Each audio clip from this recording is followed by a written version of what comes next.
ఓం నమ శివాయ పరబ్రహ్మ పరమాత్మ నమః జగత్తుత్పత్తి స్థితి ఫలయ బ్రహ్మ హరిహరాయ త్రిగుణాత్మే సర్వగమతిగామి దర్శ దత్తాత్రేయ నమసంతిని సిద్ధి కురు కురు కురు కురు కురు కురు కురు స్వ కుర్రో కుర్రు కొండదేవత అంబ పలుకు చక్కదాంబ పలుకు అంబ పలుకు జగతాంబ పలుకు మహాశక్తి పలుకు సమ్మక్క పలుకు సారలమ్మ పలుకు కొండదేవత పలుకు జాయ్ కొండదేవత.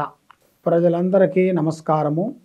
2025 నూతన సంవత్సరం రాశి ఫలితాలు ఎలా ఉన్నాయా అనేది మార్చి ఫలితాలు చెప్పబోతున్నాను. మిథున రాశి ఫలితాలు.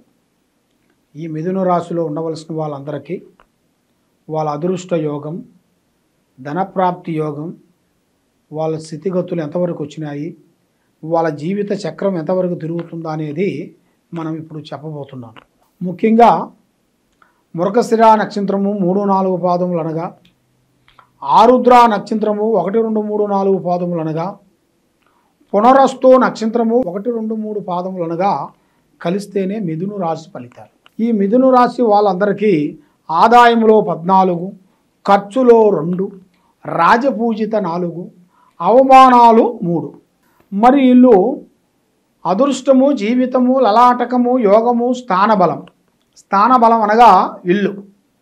మరి ఇలా జాతక యోగంలో చూసుకుంటే ఒక స్థాన చలనం అనేది ఇలా జాతకంలో కనబడుతుంది. అంటే ఇల్లు కట్టుకోవటం కానీ, కొనటం కానీ, లేదా పెద్దవాళ్ళ తరపు నుంచి రావటం కానీ, లేదా గవర్నమెంట్ తరపు నుంచి రావటం కానీ, లేదా వీళ్ళు సొంతంగా కట్టుకోవటం కానీ, అలాంటిది ఇలా జాతక యోగంలో కూడా ఒక ధనప్రాప్తి యోగం లాంటిది, ఒక స్థానప్రాప్తి అనేది ఇలా జాతకంలో ఉంది. వీళ్ళు ఎన్నో రోజుల నుంచి కుటుంబం గురించి, భార్యాభర్తల గురించి చాలా వరకు సతమతమైపోతుంటారు.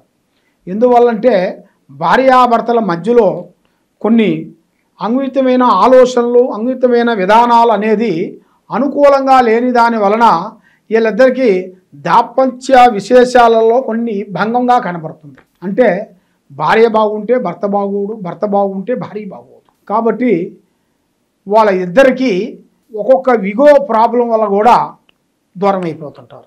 నా మాట గెలవాలి, నా భర్త నా మాట వినాలి అన్నట్టుగా ఒక యుగో అనేది తయారవుతుంటుంది. మరి భర్త గారు కూడా మరి నేను గొప్పవాడిని, పెద్ద ఉద్యోగం చేస్తున్నాను, నేనే కదా డబ్బులు కట్టలు సంపాదించేది, మరి నా మాట వినాలి కదా నా భార్య, మరి నా మాట వినుకోకుండా మరి నాకు ఎదురు తిరగటం ఏమిటా అనేది వాళ్ళకి ఆ యుగో అనేది వచ్చేస్తుంది ఆటోమేటిక్గా. అది ఎందువల్ల వస్తుంటుందంటే వీళ్ళు కళ్యాణం చేసుకున్న టైంలో కొన్ని నాగసర్పదోషం గ్రహాలు అనేది కొన్ని సంభవిస్తాయన్నమాట. ఆ నాగసర్ప దోషాలు వీళ్ళకి సంభవించినప్పుడు ఇలాంటి కొన్ని సంఘటనలు కొన్ని ఎదురవుతుంటాయి. దాని వలన ఇలా మైండు, మనస్సు, ఆలోచన కరెక్ట్గా ఉండదు. వీళ్ళిద్దరి మీద నరదిష్టి ప్రభావం పడిపోతుంటుంది. ఆ నరదిష్టి ప్రభావం పడినప్పుడు ఆ నరదిష్టి ప్రభావంలో చాలా వరకు ఉంటాయి. నరదిష్టి అంటే ఒక రకమైనది కాదు, నరదిష్టి అంటే 5 రకములుగా ఉంటాయి. దాంట్లో మామూలుగా దిష్టి ప్రాబ్లం అనేది నార్మల్గా ఉంటుంది. తర్వాత కన్ను దిష్టి అనేది చాలా అతిఘోర భయంకరంగా ఉంటుంది.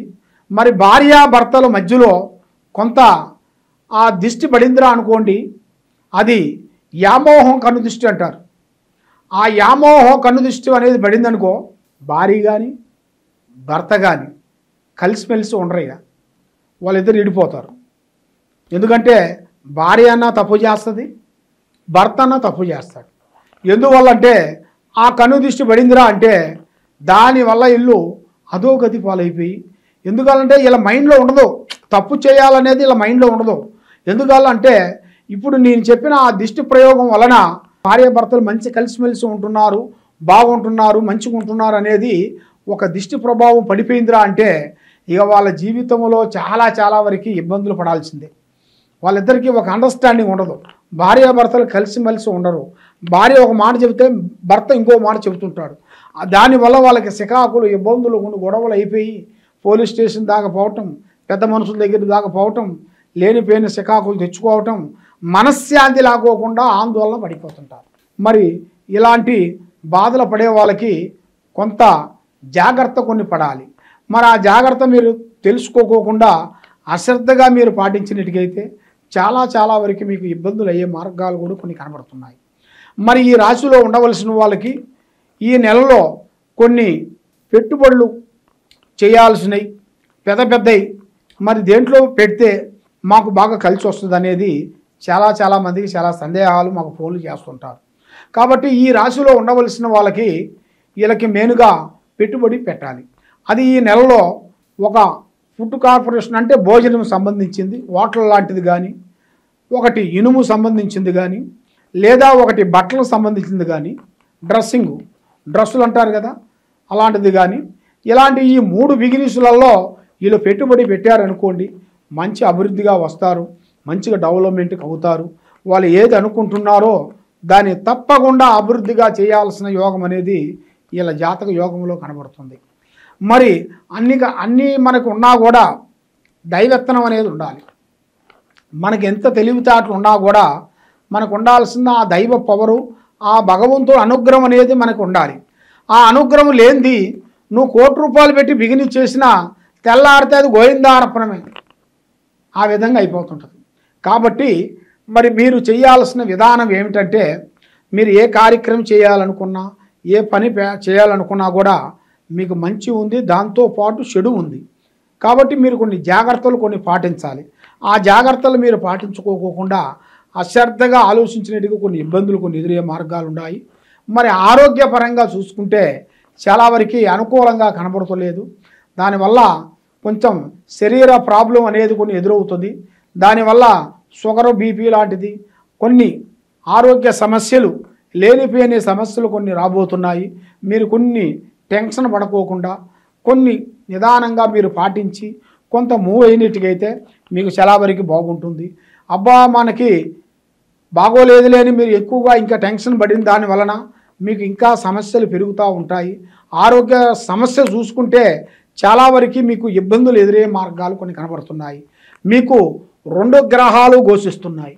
మరి ఈ 2 గ్రహాలు ఘోషించిన దాని వలన మీరు ఎంత పనైనా కూడా చేయాల్సిన పని కూడా మీకు బ్రేక్ అయిపోతుంది. అలాగ మీకు బ్రేక్ కాకోకుండా చేయాల్సిన పనులు మీకు అభివృద్ధిగా ఉండాలంటే ముఖ్యంగా మీకు దైవ అనుగ్రహం అనేది మీకు చాలా గొప్పది.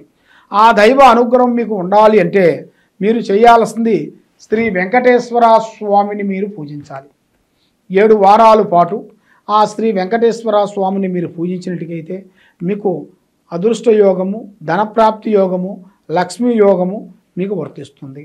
మరి అమ్మవారు మీ జాతక యోగంలో చూసుకుంటే శ్రీ అమ్మవారిని మీరు పూజించాలి. మరి ఏ అమ్మవారిని పూజిస్తే మాకు అనుగ్రహం అనేది మాకు ఎదురవుతుంది, మరి ఆ కటాక్షం అనేది మాకు ఎప్పుడు ఎదురవుతుంది, మా శత్రువు నాశనంలో నుంచి మేము ఎప్పుడు బయటపడతాము అనేది చాలామందికి చాలా సందేహాలు ఉంటాయి. కాబట్టి మీకు శత్రువు నాశనం కావటానికి, శత్రువు దోషం పోవటానికి మీరు చేయాల్సింది శ్రీ వారాహిణి మాత. శ్రీ వారాహిణి మాతని మీరు పూజించినట్టుకైతే తప్పకుండా మీకు ఆ శత్రు భయం అనేది ఉండదు, ఆరోగ్యాలు బాగుంటాయి. సంతానంలో కూడా మీకు అనుకున్న సంతానం మీకు తప్పకుండా వస్తుంది. సంతానంలో కూడా ఎలాంటి ప్రాబ్లమ్స్ అనేది మీకు లేకోకుండా ఆరోగ్యాలు మీకు బాగుండేట్టుగా, మనస్సు శాంతిగా ఉండేట్టుగా, మీరు ఏ కార్యక్రమాన్ని మీరు అనుకుంటున్నారో ఆ కార్యక్రమాన్ని మీరు తప్పకుండా అభివృద్ధిగా రావాల్సిన యోగం అనేది మీ జాతక యోగంలో కూడా చాలా వరకు కనబడుతుంది.